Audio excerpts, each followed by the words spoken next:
Assalamualaikum warahmatullahi wabarakatuh. Bismillahirrahmanirrahim. Sebelumnya perkenalkan, nama saya Muhammad Abdan Syakura.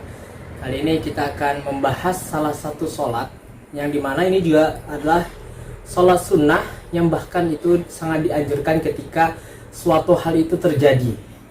Tapi ini adalah suatu fenomena yang jarang terjadi, akan tapi kita juga harus mengetahui bagaimana tata cara sholat ini sendiri, yaitu adalah sholat gerhana. Sholat gerhana ini sendiri bisa terjadi ketika di gerhana bulan ataupun gerhana matahari. Akan tetapi yang sering kita alami di bumi ini adalah gerhana bulan, karena gerhana matahari itu adalah suatu fenomena yang jarang terjadi di bumi ini. Dan kita perlu ketahui bahwasanya telah banyak dasar menjelaskan perintah untuk melaksanakan sholat gerhana itu sendiri, yang dimana juga ada dari sebuah hadis riwayat Bukhari, as-sholatu jamiah, yang intinya bunyinya seperti itu, bahwasanya ketika gerhana terjadi ketika pada zaman Rasulullah SAW, maka Rasulullah SAW keluar dari rumahnya dan mengatakan as-sholatu jamiah, untuk mendirikan sholat secara berjamaah.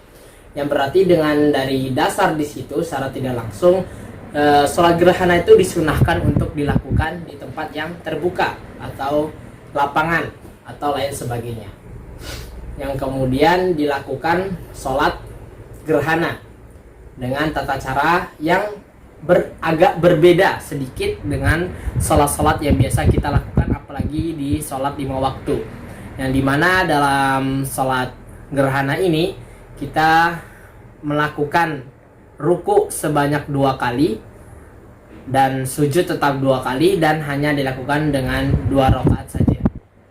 Ya, nanti kita akan lihat bagaimana tata cara di video selanjutnya. Dan setelah terlaksananya sholat gerhana, kita dianjurkan untuk tetap, bukan dianjurkan, memang sudah sepantasnya untuk tetap diam di tempat dan mendengarkan imam ataupun khotib memberikan khutbah yang disampaikan kepada jamaah sekalian, yang tentunya untuk mengingatkan kembali kepada jamaah sekalian, kepada umat muslimin, untuk mengingat ketakwaan dan keimanan kepada Allah Subhanahu wa Ta'ala, yang mungkin secara singkatnya seperti itu. Dan sholat gerhana ini pun kita lakukan ketika gerhana itu terjadi, dan hikmahnya sendiri adalah bahwasanya kita mensyukuri dengan segala bentuk kebesaran Allah Subhanahu wa Ta'ala, yang dimana kita ketahui sendiri bahwasanya matahari dan bulan itu adalah merupakan kebesaran yang dimiliki oleh Allah Subhanahu wa Ta'ala. Maka kita sebagai seorang hambanya yang bertakwa dan beriman, kita harus bersyukur dengan segala kebesaran dan nikmat yang telah diberikan kepada kita semua, sebagai bentuk perwujudan kita sebagai hamba Allah yang baik dan benar. Dan itu juga merupakan perintah langsung dari Rasulullah SAW. Maka tidaklah pantas jikalau kita menolak. Jikalau kita diberi sesuatu hal yang baik, kenapa kita menolak, gitu ya kan?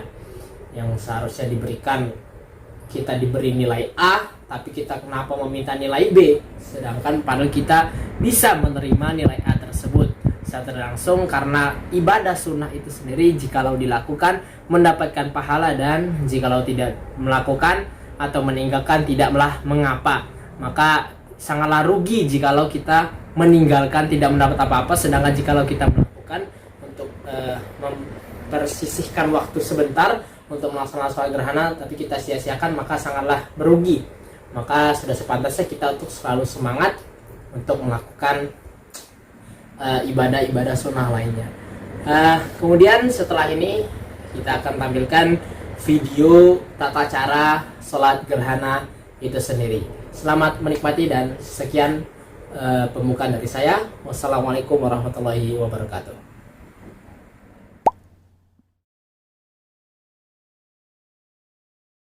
Diawali dengan takbir. Kemudian disunnahkan untuk membaca bacaan yang panjang setelah diawali dengan Al-Fatihah. Kemudian ruku, yang disunahkan pula untuk memperlama waktu ruku.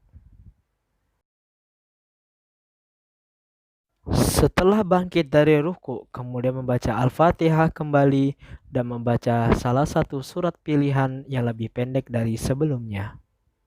Kemudian ruku kembali, yang juga disunahkan untuk memperlama waktunya, yang kemudian dilanjutkan dengan sujud sebanyak 2 kali seperti sholat biasa.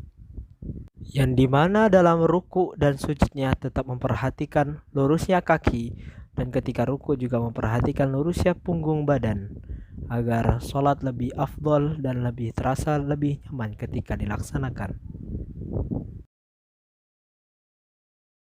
Kemudian bangkit dari sujud, berdiri tegak dan melakukan gerakan yang sama seperti yang dilakukan pada rakaat pertama, dengan membaca salah satu surat yang lebih singkat dari rakaat sebelumnya, akan tetapi juga disunahkan untuk memperpanjang waktunya. Kemudian diakhiri dengan tahiyat akhir dengan bacaan yang seperti kita baca ketika sholat pada biasanya, dan diakhiri dengan salam.